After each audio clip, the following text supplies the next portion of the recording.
My mother told me to leave my own house while I was standing in the kitchen with my newborn asleep 20 feet away.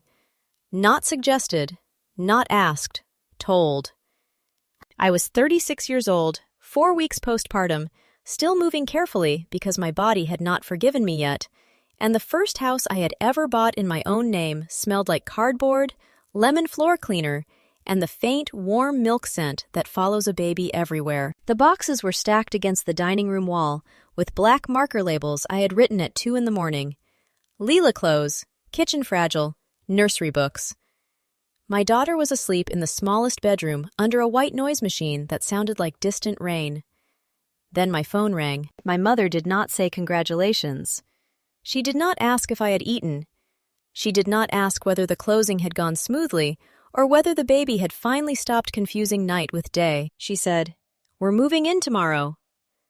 I remember the refrigerator humming behind me, the kind of low, mechanical sound you only notice when your life has suddenly gone still. I remember the hospital bracelet I had not yet thrown away, curled on the counter beside a half-empty bottle of prenatal vitamins.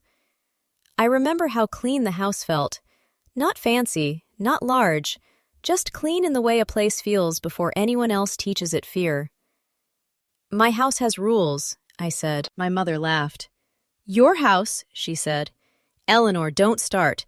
Your father and I need the downstairs room.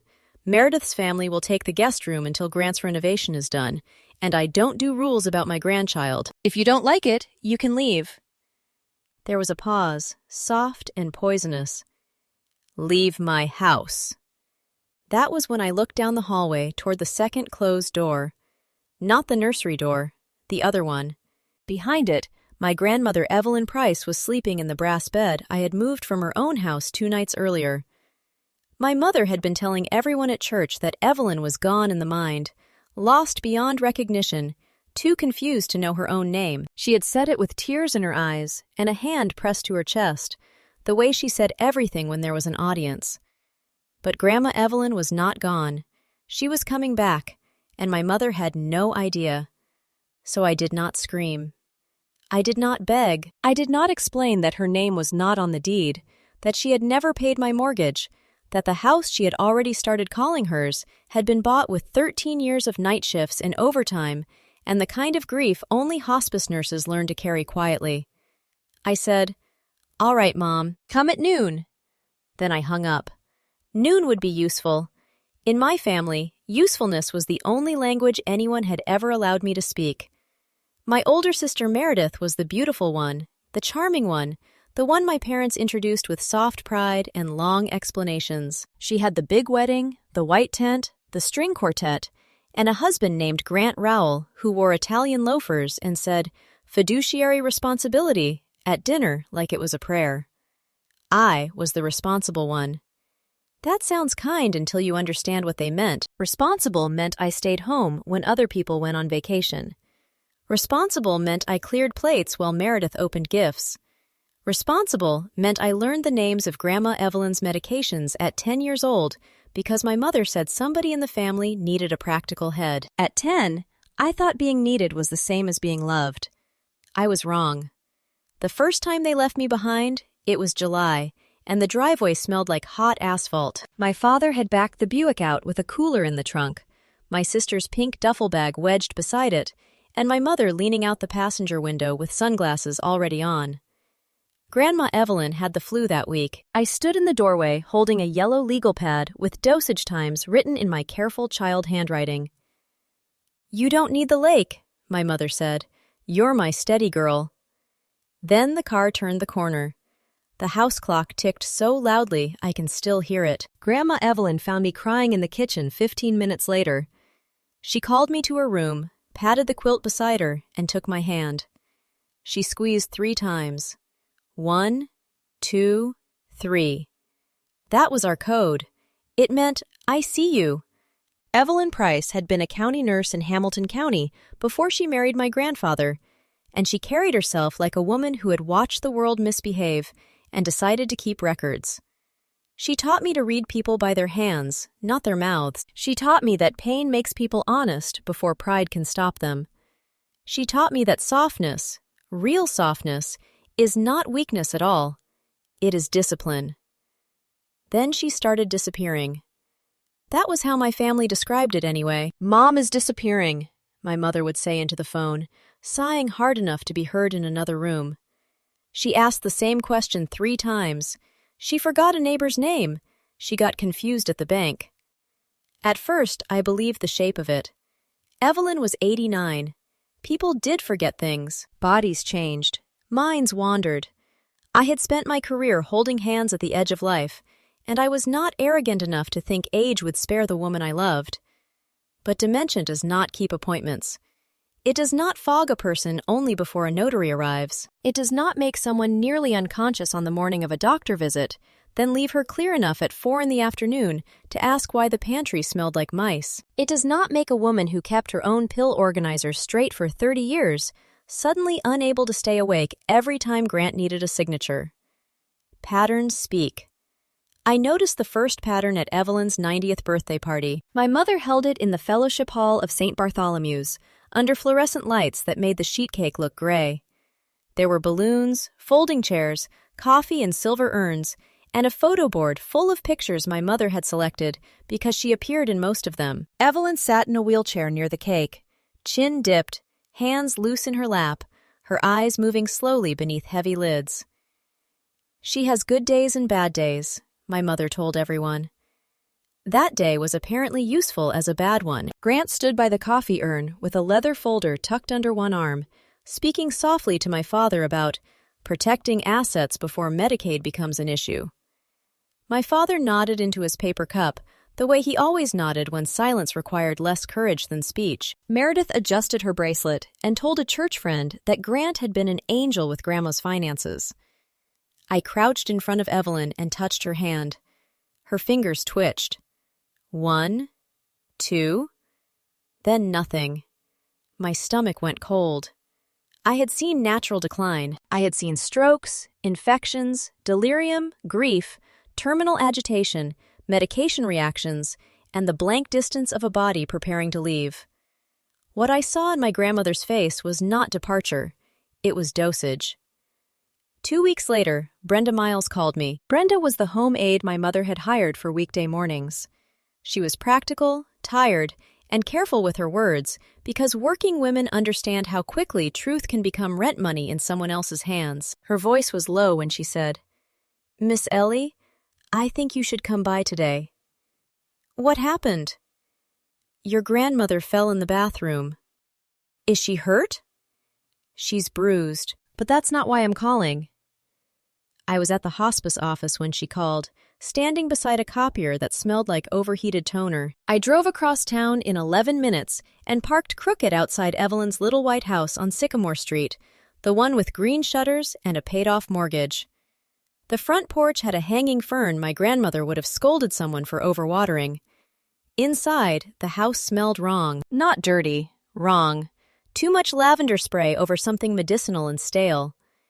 Evelyn was in her recliner, wearing a housecoat, eyes half open, a purple bruise forming along her wrist. My mother was not there.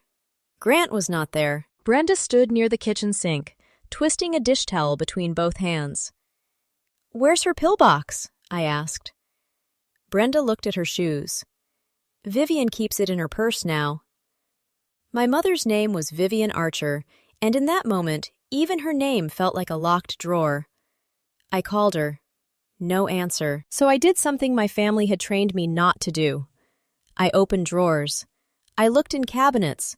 I checked the bathroom trash, the nightstand, the kitchen counter, the basket near the recliner where Evelyn kept crossword puzzles and old grocery receipts. In the bottom drawer of the china cabinet, under a stack of linen napkins, I found 3 amber prescription bottles with labels partially peeled off. Lorazepam, quetiapine, oxybutynin. My mouth went dry. None of those medications are automatically evil. Medication is a tool. But tools become weapons when the wrong hands hold them, at the wrong dose, for the wrong reason. The lorazepam bottle had been filled 26 days earlier, 30 tablets dispensed, 6 left.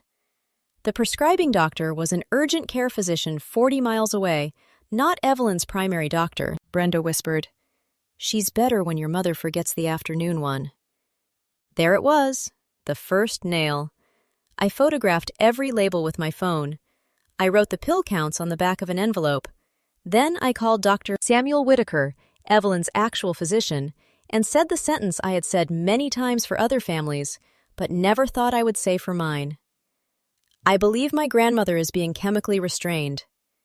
He was quiet for 1 second. Then he said, "Bring her in through the side entrance at 7 tomorrow morning." That night, I made the first red binder. It was not dramatic. It was a 3-inch Staples binder with a clear plastic sleeve on the front and a broken snap on the inside pocket. But when I placed the first printed photos into it, when I wrote dates in black ink and sorted pharmacy receipts behind a tab labeled Medication Timeline, the air in my apartment changed. I was not the helper anymore. I was the audit. Dr. Whitaker confirmed what I already feared. Evelyn was oversedated, dehydrated, and likely experiencing medication-induced cognitive impairment. Her blood pressure was unstable. Her gait was affected. Her confusion was real, but it was not the whole truth. He reduced the sedating medication under supervision, ordered labs, and documented every bruise. Documentation is a quiet weapon. My mother called me 6 times that afternoon. I did not answer until I had Evelyn safely in my apartment, Brenda on the couch, and a baby monitor clipped to my waistband because Lila had been born 8 days earlier. When I finally picked up, Vivian's voice came sharp and polished. "Where is my mother?" "With me." "You had no right." "I had a doctor." That stopped her for half a breath. Then she changed tactics. "You're emotional because of the baby. You are not thinking clearly. Bring her home before Grant has to get involved." Grant. Always Grant. He got involved 3 days later by sending me an email from his office address at Rowell Private Wealth. The subject line was, "Immediate return of dependent elder." It was 12 paragraphs long and included phrases like unauthorized removal, interference with estate planning, and possible civil liability. He copied my mother, my father, Meredith, and a lawyer whose name I later learned belonged to his golf partner. I printed it. Tab 2. Threats. Evelyn came back slowly. On the 4th day, she asked for toast. On the 6th, she corrected Brenda on a gin rummy rule. On the 9th, she looked at Lila, held her tiny foot between 2 fingers, and said, "That child has your grandfather's suspicious eyebrows." On the 12th, she asked me why my mother had been asking her to sign papers in February. I sat down. "What papers?" Evelyn stared at the window, where a violet I had brought from her house sat in weak winter sun. "Grant said it was to protect me from taxes." That was the second nail. I hired Joan Bellamy on day 13. Joan was an elder law attorney with silver hair, square glasses, and the calmest voice I had ever heard outside a surgical suite. Her office downtown smelled like old paper, floor wax, and burnt coffee from a machine that looked older than my nursing license. She listened without interrupting. She read Dr. Whitaker's report. She flipped through the medication timeline, the photos, the email, the pharmacy printouts, and the notes Brenda had agreed to write by hand. Then she closed the binder.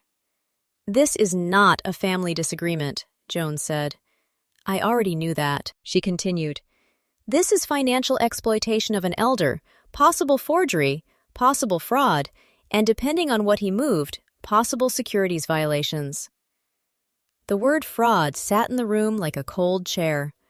Joan ordered certified copies of every document Grant had filed under Evelyn's name. We requested bank records. We contacted the county recorder. We placed a protective notice on Evelyn's house. Joan filed for emergency review of the power of attorney Grant had obtained while Evelyn was impaired. Paper began to move. Paper is slow until it is not. What came back was worse than I had imagined. Grant had used a durable power of attorney signed on February 19th at 10:43 a.m., witnessed by his assistant and notarized by a woman who rented desk space in the same building as his firm. According to Brenda's calendar, Evelyn had been unable to stay awake through breakfast that morning. According to pharmacy records, my mother had given her lorazepam at 8:10 a.m. The signature on the power of attorney looked like a child trying to remember cursive. Behind that document came the transfers. $18,400 from Evelyn's savings into an account titled Archer Family Care Reimbursement. $62,000 from a brokerage account liquidated on March 7th. $91,500 moved into a temporary management account at Grant's firm. $240,000 removed from a bond ladder Evelyn's late husband had built and never wanted touched. Total documented loss, $411,900. Grant had rounded theft into a business model.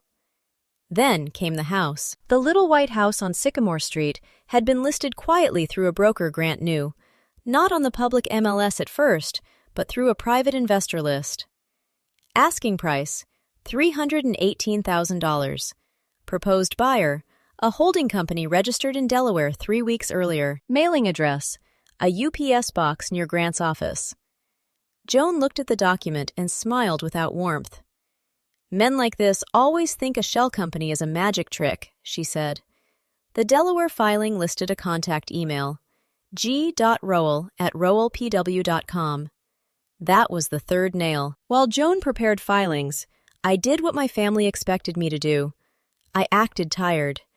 I let my mother believe the baby had overwhelmed me. I answered fewer texts.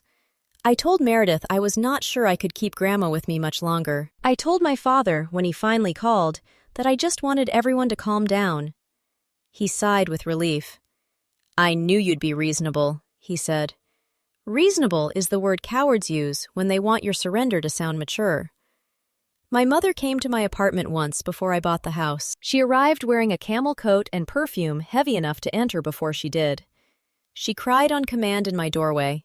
She said I was tearing the family apart. She said Grandma needed familiar surroundings. She said people at church were asking questions, and she did not know what to tell them. Tell them the truth, I said. Her tears stopped. The next week, my mortgage was approved. The house was small, a 3-bedroom ranch in Blue Ash, with oak floors, a deep front window, and a kitchen that had not been updated since 1998. It was not impressive enough for my sister, and not large enough for my mother's imagination, which made it perfect. I signed the deed on a Wednesday at 3:18 p.m. with Lila sleeping in a carrier beside my chair, and Evelyn's Violet wrapped in newspaper on the passenger seat of my car. I moved in 2 days later. So did Evelyn. Joan told me not to provoke anyone. Dr. Whitaker told me to keep Evelyn's environment calm. Brenda told me she would take weekend shifts for half pay until things settled, then refused the envelope of cash I tried to press into her hand. Pay me later, she said. Win first. So when my mother called that first night and ordered me out of my own house, I understood something important. She had taken the bait without seeing the hook. At 7:40 the next morning, Joan arrived with a black tote bag and the red binder. At 8:05, Dr. Whitaker arrived in a gray overcoat with Evelyn's updated capacity evaluation sealed in an envelope. At 8:32, Brenda came through the back door carrying muffins and a stack of handwritten notes. At 9:15, an adult protective services investigator named Denise Carter parked in front of the house and came inside with a county badge clipped to her lapel. At 11:10, a process server named Mr. Albright stood in my entryway and asked where I wanted him. By the bookcase, Joan said. The house smelled like coffee, baby lotion, and the paper heat of a printer running too long. Evelyn sat in the armchair by the window, wearing a blue cardigan, her white hair pinned back, her hands folded over a cane she did not need, but enjoyed holding like a judge's gavel. Lila slept in the nursery. I stood in the kitchen, barefoot, with a burp cloth over one shoulder and a red binder on the table. At 11:58, tires crunched in the driveway. My mother arrived first. She stepped from my father's SUV with the confidence of someone entering property she had already claimed in her head. My father carried 2 suitcases and a thermos. Meredith followed in a white minivan with her 2 children and 3 duffel bags. Grant came last in a black Audi, sunglasses on, phone in hand, already speaking before his shoes touched my driveway. They did not knock. Of course they did not. My mother opened the front door and called, "Eleanor, we're here! Let's not make this dramatic." Then she saw the room. People misunderstand silence. They think it is empty. but some silences are crowded with every lie that has just realized it is late. Vivian stopped so abruptly my father bumped into her. Meredith froze behind him with one hand on her child's shoulder. Grant lowered his phone. His eyes moved from Joan to Denise to Dr. Whitaker to Mr. Albright and finally to Evelyn in the chair. Grandma smiled. "Hello, Vivian," she said. My mother made a small sound. Not a word.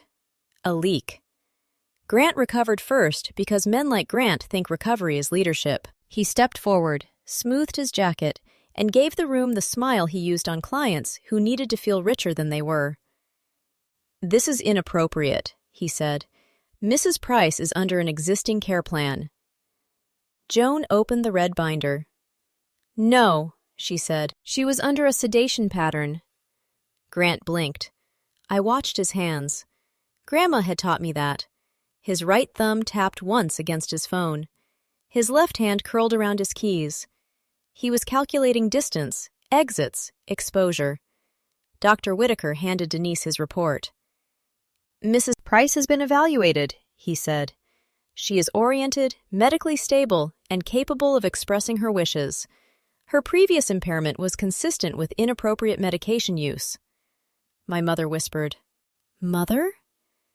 Evelyn looked at her daughter for a long time. "I know my name," she said. "I know yours, too."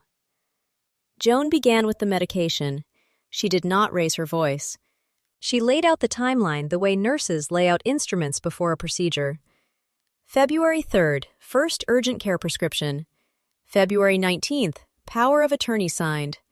February 19th, sedative administered at 8:10 a.m.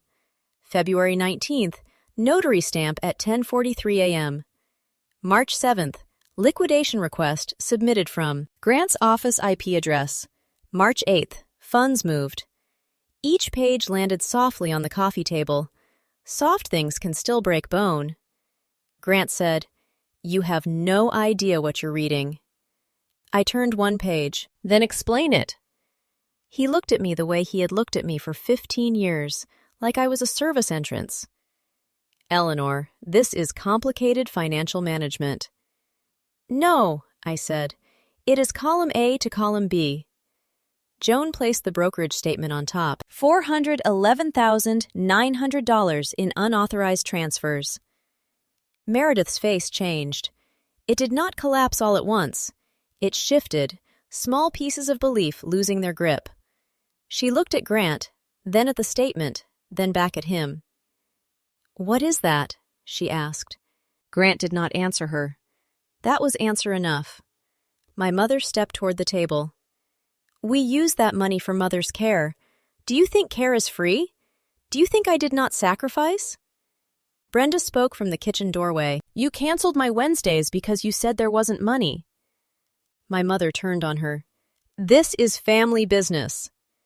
Denise Carter looked up from her notes. "Not anymore." That was the fourth nail. Then, Joan opened the tab marked Property. She placed the private sale listing on the table, then the Delaware Company registration, then the email printout with Grant's office address, then the protective notice filed with the county recorder at 9:02 that morning. Mr. Albright stepped forward with 2 envelopes. "The sale is frozen," he said. "These are service copies." Grant reached for the documents too quickly. Joan pulled them back. "You will receive yours properly." For the first time, his face showed something real. Fear is not loud at first. It is a small vacancy behind the eyes. It is the moment a man realizes the room does not believe his suit. My father set the suitcases down.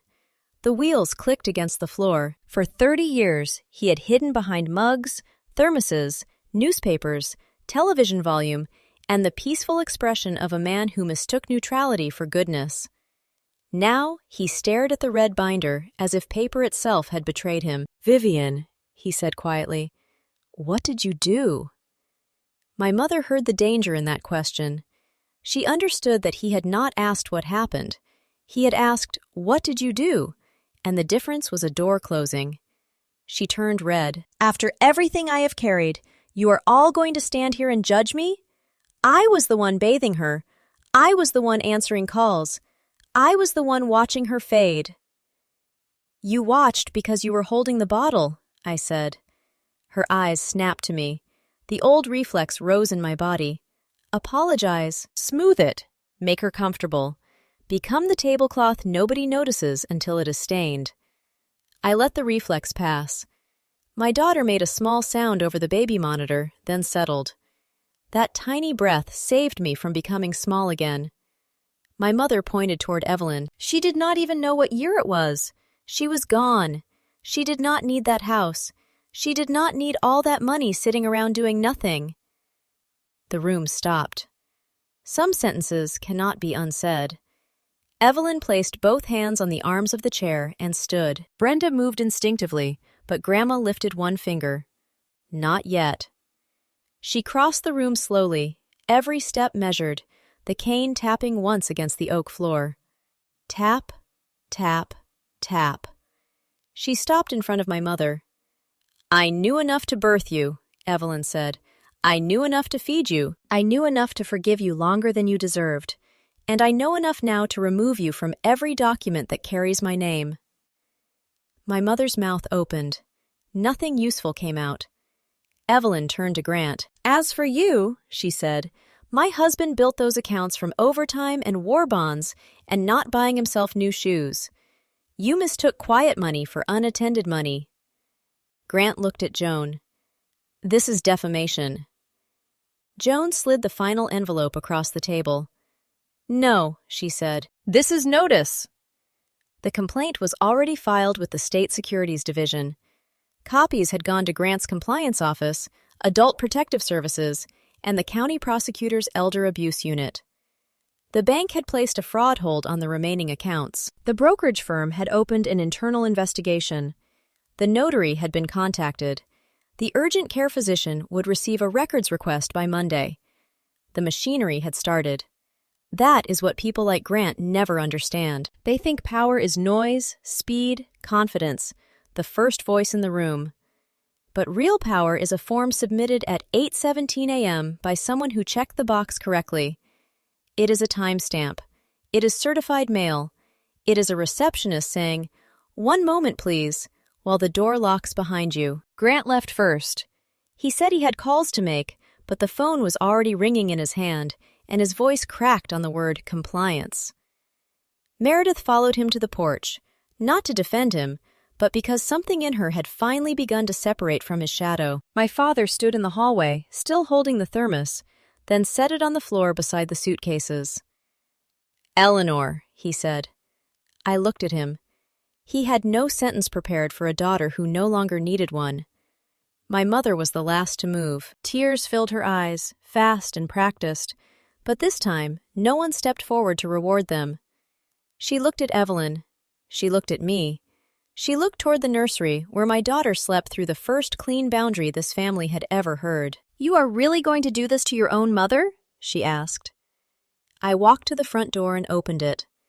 The June heat came in carrying cut grass and exhaust from Grant's Audi. No, I said. I am doing this for mine. Then I stepped aside. My mother left my house without another word. The law did not explode after that. Real accountability rarely arrives with sirens in the driveway and music swelling under the sky. It arrived as letters, hearings, recorded interviews, sworn statements, amended filings, and one very tired judge who rubbed the bridge of his nose after reading the February power of attorney. He voided it. The house sale died. Evelyn's accounts were restored where they could be restored, frozen where they needed to be frozen, and reconstructed line by people Grant could not flatter. The Securities Division suspended his license pending investigation. His firm terminated him for cause. The county prosecutor filed charges tied to exploitation, forged authorization, and unlawful control over an elder's assets. The word spotless disappeared from Grant's life. Meredith came to my porch 3 weeks later without makeup, without jewelry, without the voice she used at country club lunches. She held a folder of her own. Inside were credit card statements, hotel charges, and a second phone bill Grant had hidden under a business account. You tried to warn me, she said. I tried to ask questions, I said. I called you bitter. Yes. She flinched because I did not rescue her from the truth. Then she nodded, and for the first time in years, my sister looked like someone standing without a script. We started there. Small. My father moved into a furnished apartment near the river after my mother discovered that silence had consequences too. He never became brave all at once. People do not usually become new people because one room goes badly, but he came to Evelyn's house one Saturday and fixed the loose porch rail without asking for praise. Before he left, he stood in the yard with his hands in his pockets and said, "I should have listened." I said, "Yes." That was all I gave him. It was enough. My mother never apologized. She sent one letter, 6 pages, every paragraph beginning with "I only." I had to, I thought. I felt. Joan read it first and handed it back to me with the expression of a woman returning spoiled milk. "You do not have to answer performance," she said. So I did not. By August, the violet in my front window bloomed so heavily, Evelyn accused it of showing off. Lila learned to sleep with one fist open, like she was finally trusting the world a little. Brenda came for dinner on Fridays and cheated at cards with my grandmother while pretending not to. Dr. Whitaker brought tomatoes from his garden in a paper grocery bag and left with 2 muffins because Evelyn insisted doctors were too thin as a profession. One evening, I found Evelyn in the nursery, sitting in the rocker with Lila against her shoulder. The baby's cheek rested against her blue cardigan. The white noise machine whispered in the corner. Outside, cicadas buzzed in the trees, and the last light came through the blinds in narrow gold lines. Evelyn looked at me and squeezed Lila's tiny hand 3 times. 1, 2, 3. "She'll know," Grandma said. "Know what?" "That love does not ask her to disappear." I had to turn away for a second. I had spent most of my life waiting for my family to finally see me, waiting for my mother to soften, waiting for my father to speak, waiting for Meredith to remember we were sisters before we were roles assigned around a dinner table, waiting for someone to say I was more than useful. Then my daughter was born, and my grandmother almost vanished, and my mother ordered me out of a house bought with my own hands, so I stopped waiting. My name is Eleanor Hayes. I am a hospice nurse. I am a mother. I am the granddaughter of a woman who survived being buried alive inside a lie. I am the person my family called steady because they mistook patience for permission. They thought I was good with endings. They forgot what nurses know. Before anything ends, someone is always watching.